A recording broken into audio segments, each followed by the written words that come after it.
started to walk away. She heard the sounds of it loading. Good night, 5 when ready. Alaska Uncut. State troopers! State troopers, come on with your hands up! State troopers! Heard a female yelling, help, help, help. This is really bad.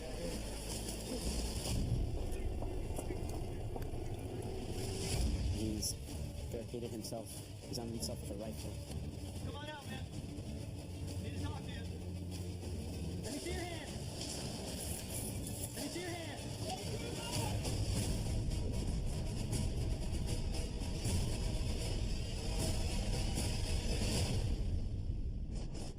ICOM 4523. It's 4 o'clock in Wasilla, but violence doesn't stick to a schedule. Complainant is advising that her ex-fiancé is 1056. He was yelling at the complainant, started shoving her around. She tried to call the cops initially. He took the phone from her and threw it across the room. 345 is upgrade. The terrified caller is pregnant, alone, and in grave danger. She said that her boyfriend had assaulted her. What we don't want is for her to disconnect and then things to get out of hand and her be unable to call us back.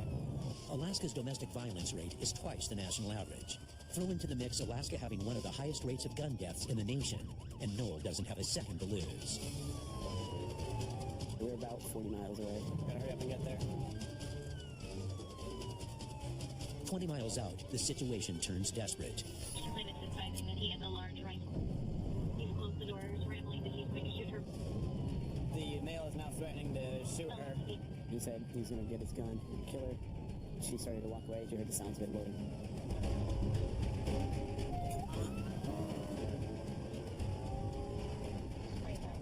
He's walking down the driveway. They heard a large crash. Some sort of loud noise, possibly a bang from the residence. Macam where we want to have her walk further away from the house. The gunman's pregnant girlfriend is still in extreme danger. The gun that he does have is going to have a long range. We need her to pull back. She's definitely in range. Trooper Noel braces for a shootout.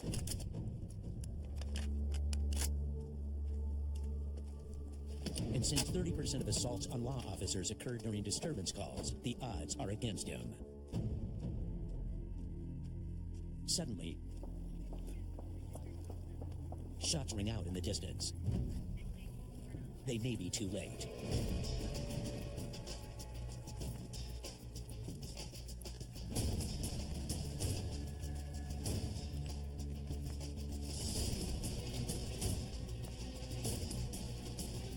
Then, they spot someone. It's the shaken up victim. He put his gun in my face, so when I told him that if he didn't stop threatening to put his gun in my face, I was gonna, call somebody, and he started shoving me. So Did he know we were coming? Yeah. Okay. He was screaming at me. He was intoxicated. And then about 10 minutes ago, I heard a big bang from the house. Did it sound like a gunshot, or? It sounded like it could have been. Is it a rifle or a rifle? Like a big, if you shot a bear in the face, he'd said. The gunman is unstable, enraged, and very drunk. He has a 45-70 Magnum, which is about as hardcore of a bear gun as you can get. It's what you would use if you were going to Kodiak to go after the biggest brown bears that there are on the continent. I'm going to angle up through the woods here a little bit. They head into the woods and surround the gunman's cabin.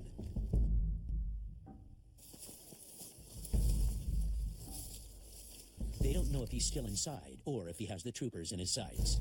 There's nothing in these woods that would stop around. It could go through 1, 2, trees just like that. And through their bulletproof vest.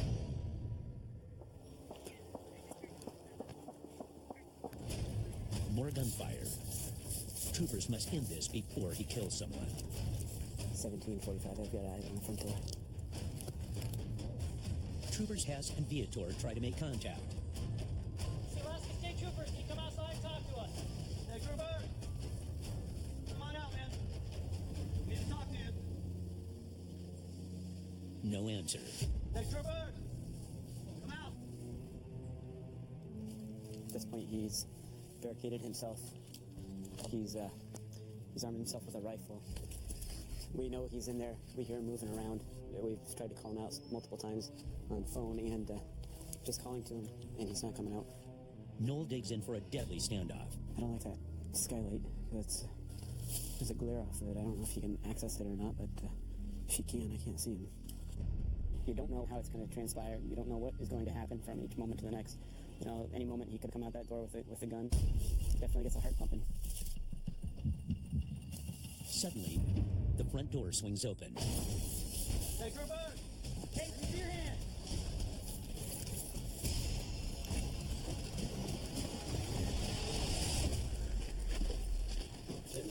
Okay.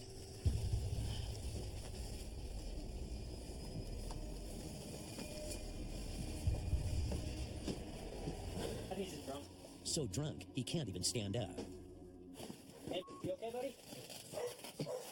Want to clear wrist? Yep. Find that firearm. You got it. Clear? Yep. With the gun secure, they call medics for the passed out man. So these are 4570 rounds, 4570 Magnum rounds from his rifle. It's a very heavy-duty bear gun. This will punch through pretty much anything. You know, he's with his pregnant girlfriend, pushing her around, threatening to shoot her with that. If he shot her with that close range, there'd be nothing left. As we were maintaining the cover, he opened up the door and more or less fell out the front door onto the porch. Now, why don't you lay on your side here, okay? He's extremely intoxicated. He's barely functioning. There's a trail of puke from the kitchen out to here. Did you take anything other than alcohol? No? Do you understand what I'm saying? Alright, we got some paramedics coming for you, buddy, okay? This is pretty much the best case scenario. We stayed safe. He didn't get hurt either. He's going to go to the hospital because he's so intoxicated, but he's not injured at all. The man faces felony assault and domestic violence charges. He just turned 18, you know. He needs to start now to start turning his life around. Hopefully this is a wake-up call for him and he can turn it around from here.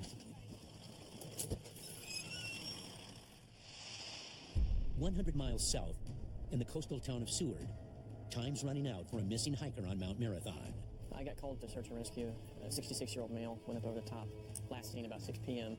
till about 9:30 right now. Mount Marathon is a popular hiking route at the edge of the Kenai Mountains, but for the unlucky or unprepared, its steep trails can become a death trap. Just 3 years ago, in more favorable conditions than these, a man slipped over a cliff to his death. And there's still quite a bit of snow up there. My fear is he may have slid down one of those paths.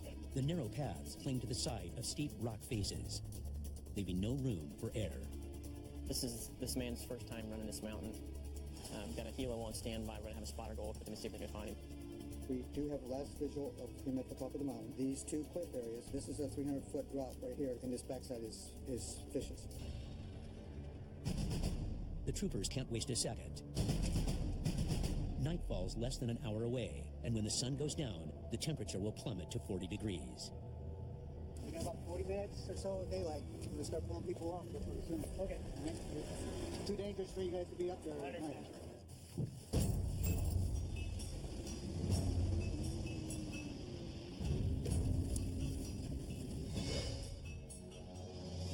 Mount Marathon often lures inexperienced hikers who underestimate the danger.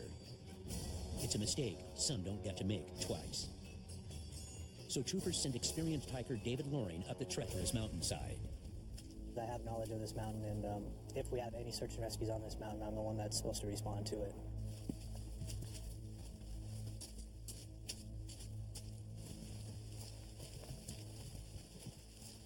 So that's where they wanted me to go, was down here.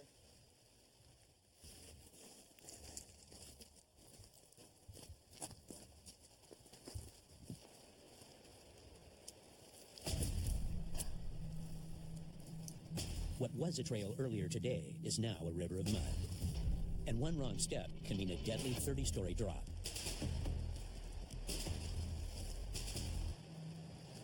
So they put this trail in to bypass these rocks here to come up. But as you can see, this trail is pretty slippery. People are, they're just coming down fast and they slip on the slippery rocks. And next thing you know, it's a good little drop down to the bottom of the chute there.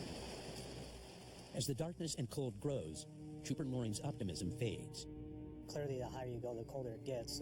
Hypothermia, especially when you get damp and in these conditions in a rainforest type of environment, it can set in really fast.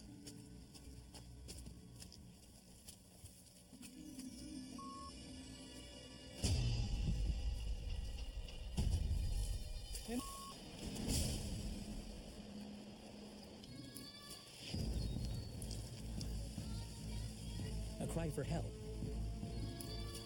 But it's a woman's. You in the trees? Someone else is lost on the mountain. Can you see me? I'm coming. Just stay there, don't move.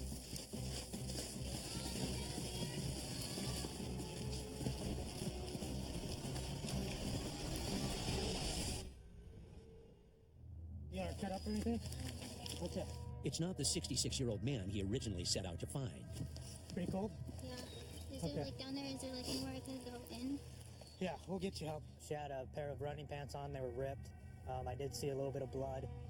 She was shivering. She was sopping wet. She was stuck. And she says there may be others lost out here.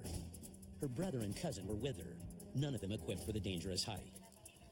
This girl slipped and got stuck, and the trio separated when her family went for help. Okay, I'm gonna go get them. Just stay here. If you stay here, I'll find you. Well, I'll get down there. With less than a half hour of daylight before temperatures plunge, Trooper Loring hits the slick trail to find them and the missing man.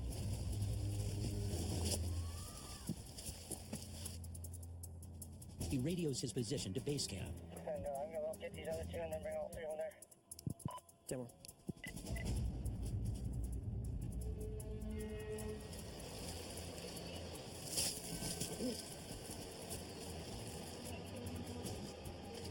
Yeah, this is good bad right here. Yeah.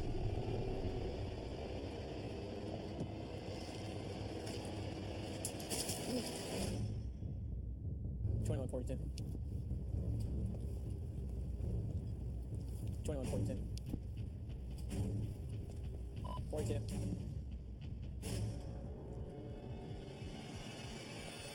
Code for 21. Hey, Lauren, they've already got the other two different parts. Got it. 10-4. I'll be back on the orange trailer. Loring takes the girl to the rescuers at the bottom of the trail, where the team may have found a clue that will lead them to the lost man. This is right on the bottom. I don't know if it could be a cooler or something. We'll look back there at the flat part. So far, it's their only lead. Yeah, That's not his. I don't know. Do you know where the pen is? One of them's in here. In the back on the cups there. Did you see what he was wearing this morning by chance? I didn't. Okay. Where was that located at? It was on the mountain down low, but Probably not. Okay. The shirt belonged to someone else. It's no help at all. It's turned into a melee mess. The dwindling daylight forces the troopers to call off the foot search till morning. But the man could die in the overnight freeze. So they take to the air with a thermal camera in a last-ditch attempt to find him. The weather, the rain coming down, if they find this guy, they've got to offload the trooper in the dark. The temperature's down pretty low. With that thermal camera, we'll be able to spot him pretty quick. He's going to stick out like a sore thumb up there.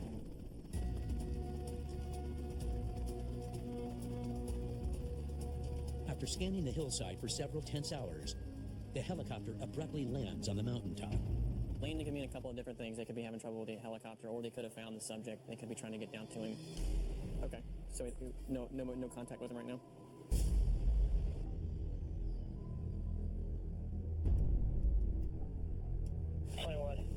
We are currently on the hillside. We're yelling, waiting for a response. We have no contact with anybody. We're just waiting to see if we are going to hear anything. The helicopter searches through the night and into the next day and finds nothing. They've been unsuccessful in locating him so far. We may be stuck under a log or something, which would have not helped us out any. He could be hiding somewhere, trying to stay warm, because the weather's pretty deteriorated right now. But they're not ready to give up yet. After 3 more days of searching, troopers exhaust every option. Finally, they call out the search. It's been over 72 hours. During this time frame, I've probably received about 10 hours sleep. I'm going to kind of go home and try to reprocess and reorganize things. It really teaches you to focus what's important in life, because none of us really know what the future holds. All we really have is the now. To this day, the man still hasn't been found.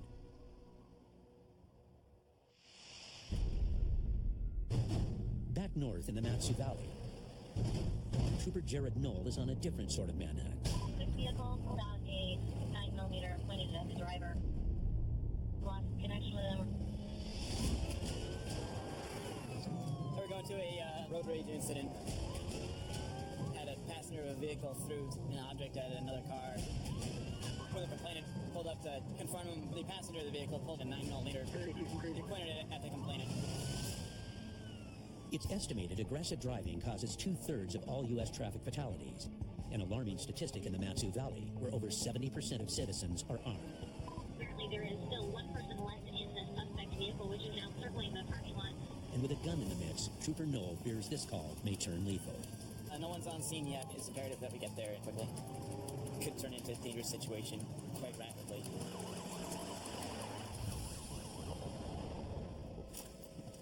Troopers soon discover the armed suspect's truck, but it's empty. It's a race against the clock to find an armed and angry man, so they head into the bowling alley, hoping to intercept him. Check the pool hall.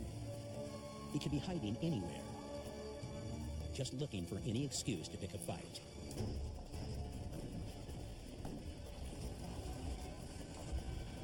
Hey, what's your name? We're gonna step out here and talk right here, okay? Trooper Knoll finds the driver of the truck. While outside, troopers stop and disarm her unruly passenger, the gunman. You bring up this all earlier from what I can understand? Threw a handful of change out my window. Okay. And you've been drinking? Yeah. Okay. I didn't look whenever the officer grabbed the handgun. Was it loaded? Was there one in the chamber? Oh, there's loaded weapon. Basically, constantly selling the song. Knoll questions the driver. Did you get in some sort of road rage incident with somebody? She tells Knoll that another driver started it. She and her passenger are the victims. We pulled out in view, and like as soon as we pulled out, he started tailgating us and riding us, and then he would pull over like almost in a ditch and was like swerving. He was reckless driving and trying to pass us, and threw up a beer bottle. And then her passenger whipped out a gun. Just carries a gun for protection. Okay. Did he point it at the guy? Oh, he had just taken it out and put it on the side. So how did the other guy see it then? Not like holding it up. He just like, I guess, yeah, kind of. But he did it kind of get the message across. They search her truck and discover her passengers equipped to do serious damage. An M25 Savage. It's a 300 Winchester Magnum, high-power, large caliber hunting rifle. 3 15-round clips that are loaded. Handling a gun while drinking can get him a year in prison. Here's the thing. You have the issue of the guns, and you can drink them. So I'm going to ask you to provide a PPT. You want to do that for me tonight? Yeah. 6, 7, 8, 2 1,000, 3 1,000, 4 1,000. Phillips, right here, take a deep breath and blow, all right? Keep going, keep going, keep going, keep going. All right. So you've done this before? Yeah. All right, it's not good. Good, and hang on to the back side of your car. Give me 1 minute, I'll be back with you, all right? So really low. The man isn't drunk, but he still must answer for pulling a gun on the other driver. This guy in Vigilante had 3 guns altogether. The handgun he produced was actually ready to go. 1 in the chamber. We're going to file basically 4 charges on him for reckless endangerment with the gun. You're not going to jail tonight. Right, that's the smartest thing to pull a gun, right? I think we both can agree upon that. Go ahead and pull it out. I can't put it back in the car, so pull it out. You're not going to switch that issue, okay? 0 tolerance basically for any type of this. Guns, liquor. It's happy that nobody got shot and that it didn't escalate to that point. Over 200 miles north in Fairbanks, Alaska's second-largest city sits below the Arctic Circle and basks in over 20 hours of daylight in summer.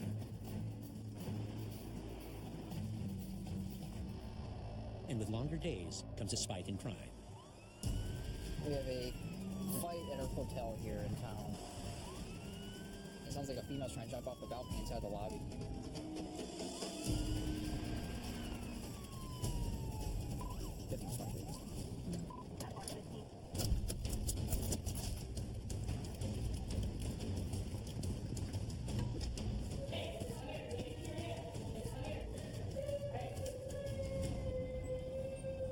They find a bloody and badly beaten woman.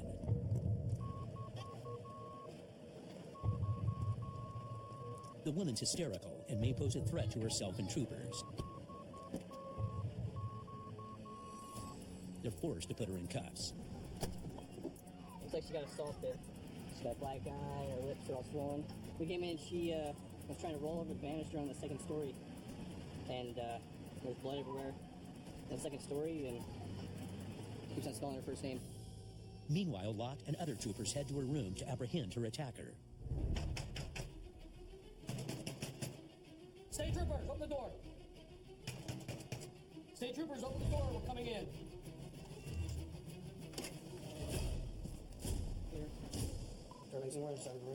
No one's there. Oh yeah. 3115. This room's all hazmat. A lot of blood. Temple, I'll see if I can get further. She's highly 1056. What happened here? She kept hitting me in the face. With like open-handed or with a fist? With a fist. With a fist? Okay, Yeah. How many times did she hit you? I don't even remember. She just kept telling me to tell the police officers that she hit me in the face and in the stomach. Okay. The room is registered to a man, a known criminal currently on probation for another assault. You saw a guy leaving here, walking down Old Airport with that. You see him? Yeah, great. Yeah. Think that's our boy? Yeah, I'll bet it is. Units in the area, check around. When I was coming in, there's a white male wearing gray hoodie, blue jeans in the area. I didn't make eye contact with him when I drove in. Let's see what But before Locke can catch a suspect, a much more urgent call comes in. 32 is reported on the floorboard of the vehicle. Plate on the vehicle comes back on black truck.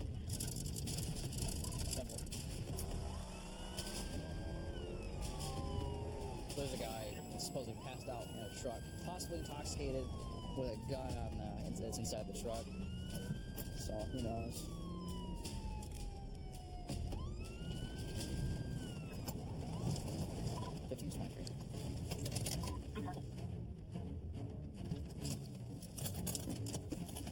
With a drunk and armed man inside the vehicle, troopers brace for the worst.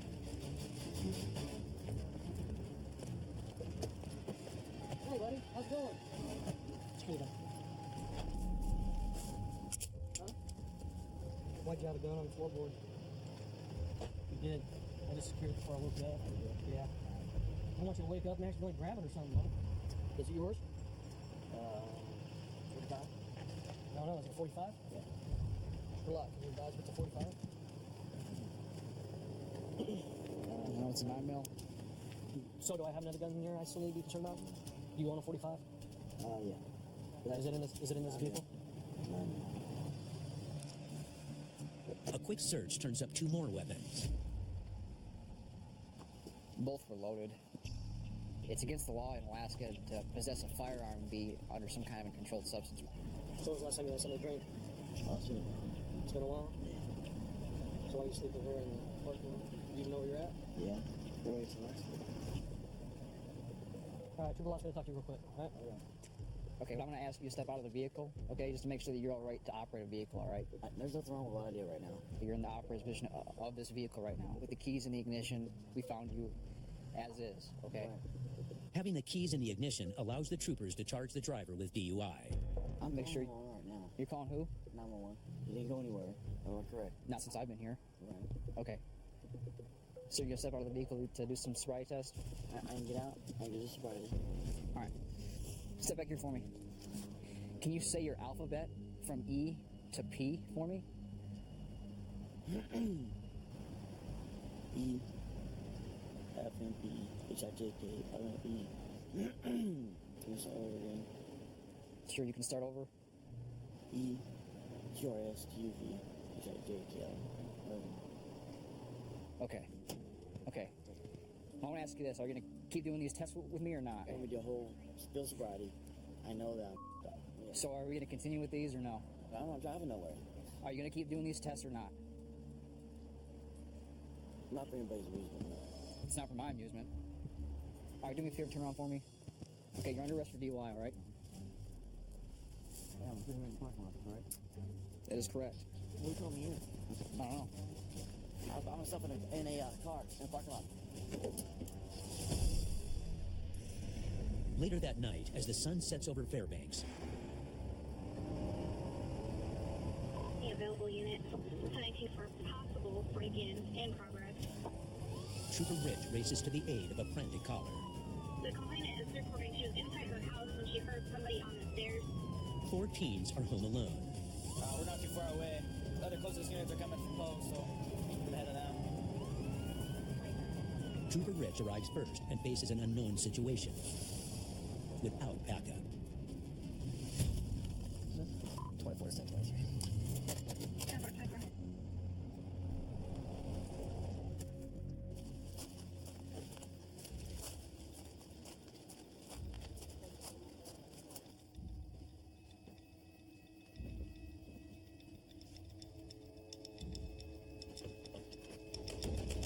Back porch deck is secure.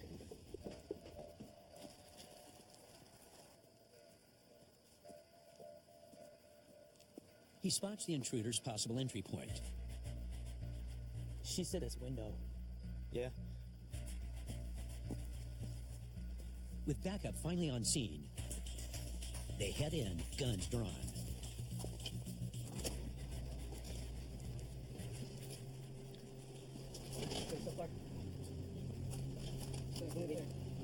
Say troopers! Say troopers! Say troopers! Got stairs. Say troopers! Say troopers!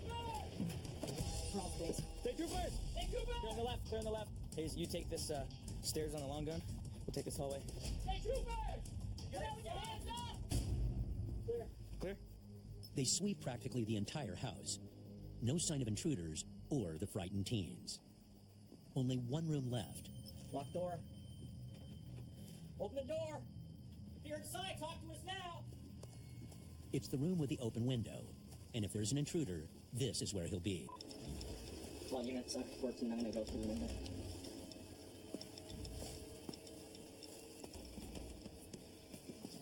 Hey, troopers! Say troopers! Say troopers, come out with your hands up! Clear. Troopers narrow their sweep of the house down to one room, but come up empty. Coming up. There's no sign of any intruder. It doesn't look like anybody left. All the doors were locked, so might just be they heard something upstairs. Trooper Rich finds the terrified teens who fled next door. Okay, so cleared the entire house twice. Okay, we did a primary search, and we went back through a little bit slower and make sure that we got all the little areas. Nobody's in there hiding. So, were we watching scary movies? No? Okay. So if you guys have any other problems or anything else suspicious going on, give us a holler. Don't have a problem coming up here and doing stuff like this. It's good training for us, if nothing else, too, you know? All right. Okay? Okay. So sleep good tonight? Sounds good. Okay. All right, guys. This calls a false alarm. But south in the Matsu Valley, No, they went up there. Trooper Jared Knoll has his suspect in his sights. There's one down there. Thank you for leaving a dust cloud. Oh, they're going fast, too. Suddenly, it pulls to a stop. Mac on 45. 45. Occupants bailed.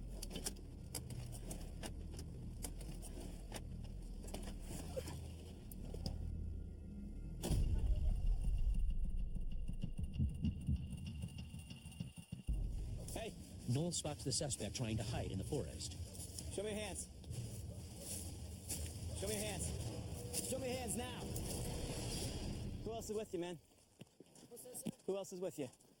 I don't know. I was picked up on the side of the road Okay. and they just took off. Just turn around. Do you know who they were? I don't know their names. Where'd they go from here? They just took off and I was trying to do Two guys or a guy and a girl? a guy and a girl. I was trying to get my gas money back. The suspects ditch the car. Did they say anything about drugs to you? No, I don't know. But left some clues. Heroin residue.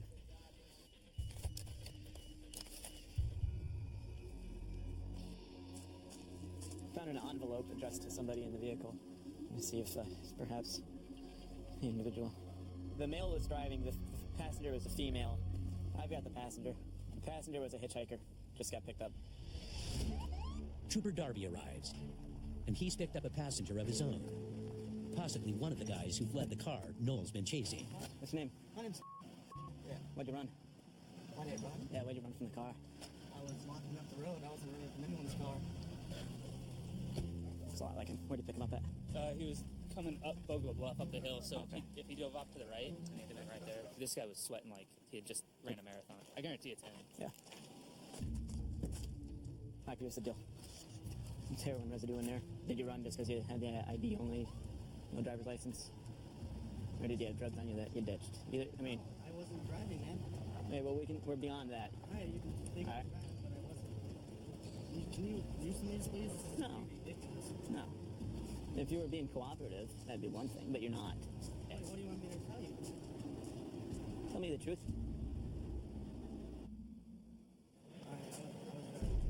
But just when it looks like this case is wrapped, Come on out, we're gonna put you in my car. I have something I can tell you. Okay. I have something in the sock. What is it? It's a needle. When was the last time you shot up? On heroin too? Where's this girl at? In the woods. We tried calling her. She wouldn't answer. but Trooper Knoll has more immediate concerns than chasing the missing woman. Right now, he's chasing the facts. Open up all the foil packets like a Oh, those are not his. I almost guarantee it. Make sure you seize those. I have a case with stolen nail guns. And it looks like the driver just got nailed. Those are common items stolen. Pneumatic air guns stolen from construction sites. I mean, he doesn't have a job, so he's got no need for something like that that costs several thousand. But the driver claims the nail guns aren't his. What's his last name? You're gonna need to do better than that, man. Because here's the deal, man. I got a couple thefts with stolen nail guns, okay? And if I run them serial numbers and they come back as stolen, guess whose possession they're in? That comes back right on you, okay? All right, just hang tight. Let's figure out what he's gonna do, okay? The man now faces possible theft charges. You want those just taken back to former post? Yeah, if you would. He ran because he didn't have a driver's license. He didn't want to get in trouble for that. And there's also some heroin paraphernalia in the vehicle with some, what looked like some burnt residue. There wasn't enough to test. So it wasn't anything that we could charge him with. All right, here's the deal with this, okay? What we're going to do is I'm going to give you a ticket. Release you with a court date. All right? Follow so far? Okay. Make sure you show up to that court date, or else you'll have a warrant. Finally, as night falls, the hidden female passenger emerges from the forest. Why'd you run? You don't have a warrant. Put off on me. I was scared. I didn't know what to do. All right. And I just bought this car. How far in the woods did you make it? Just right behind pretty much up the street. So you were watching this the whole time? Sort of. Since she wasn't driving, Noel lets her off with a warning. All right. You've never been convicted of a crime before. Hopefully it teaches them that, first off, they'll be breaking the law, and second of all, take responsibility if you do get caught, because, running just made it worse for them.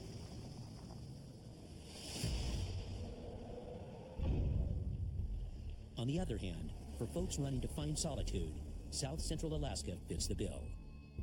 This is one of the most remote corners of the state, and Trooper Josh Heinbaugh's patrol.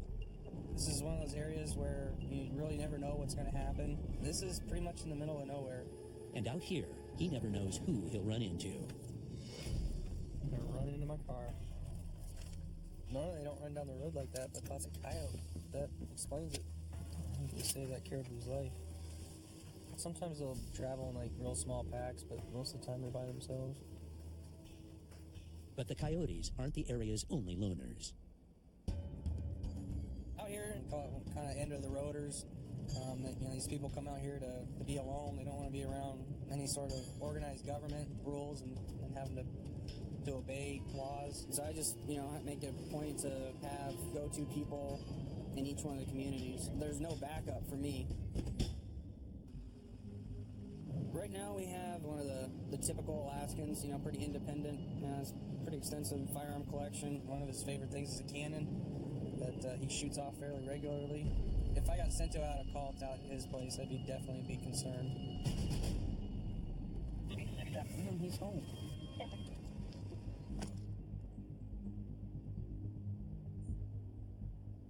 Hey, George. How have you been? I'm fine. God, it's good to see you, man. Yeah. Come on in. I'll show you a couple of guns, just for fun. I'm not ashamed of my place. It's just always a mess. I got lots of weird stuff, but it's scattered all over. I have a real nifty bunch of U.S. cavalry stuff, but I'm sort of into antique guns. This is a Schofield U.S. Cavalry issue, 1876. And here is an officer's issue Ainsworth first model. That cost me an ex-wife because I had promised her a car. She didn't get the car and I bought the gun. And that, of course, my pride and joy. You got a lot of neat stuff in here, George. I know that. And here we are. There's my cannon. This is brass. And it's a very gorgeous piece of equipment, actually. The old ships would have about 5 or 6 of these mounted on the rails to use as a swivel cannon. And this is actually a swivel cannon. Yeah, it's fun. I mean, it is here a toy. If you want me to, I'll load it up for you. Great. You will not want to stand there when it goes off again. All right? We loaded the darn thing. Now, we have to sort of aim it.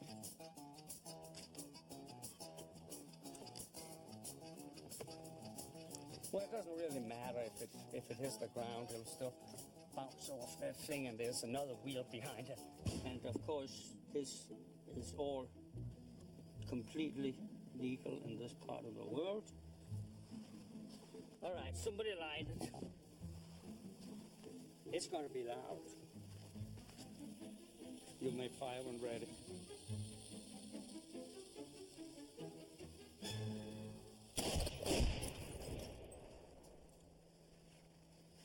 Got it? That's awesome. I never get sick of that, George. It's always fun to play with toys. I can do anything here I wanted to. It's still a free country. I happen to know that if I get phone calls around 4th of July, cannon fire, out here in Slant, I'm going to know where it's coming from. He likes his guns, likes being out here by himself.